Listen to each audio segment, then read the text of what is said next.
minsan ang daan ay tila walang hanggan.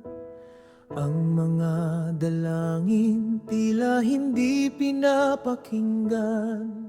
Nakatitig sa langit, naghahanap ng tanda.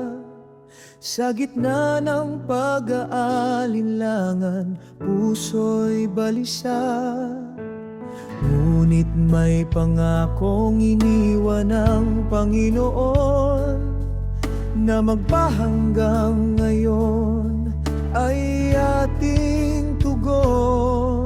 Hindi kailangan ng libo-libong salita, sapat na ang pusong tapat at may pag-asa.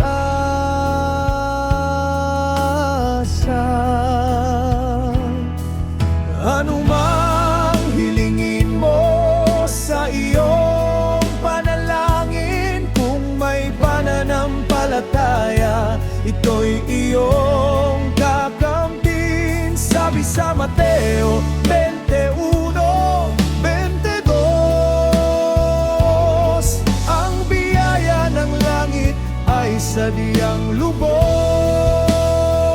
Huwag kang mag-alinlangan, maniwala ka lang.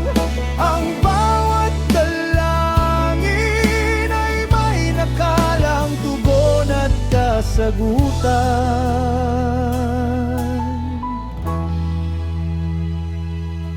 Ang bundok na matayog ay kayang ilipad kung ang tiwala mo sa Kanya ay sapat. Hindi mo man makita ang dulo ng landas, ang Kanyang katapatan ay walang wakas. Ibigay ang lahat, ang iyong mga pasanin, at masdan kung paano ang himalay darating.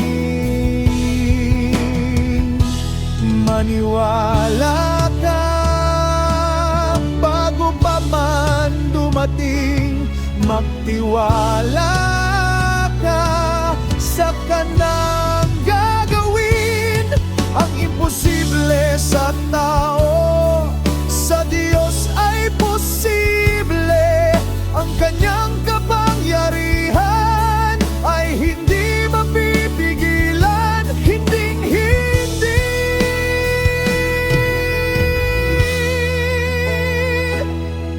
Ano mang hilingin mo sa iyong panalangin, kung may pananampalataya, ito'y iyong kakamtin. Sabi sa Mateo 21:22, ang biyaya ng langit ay sadyang lubos.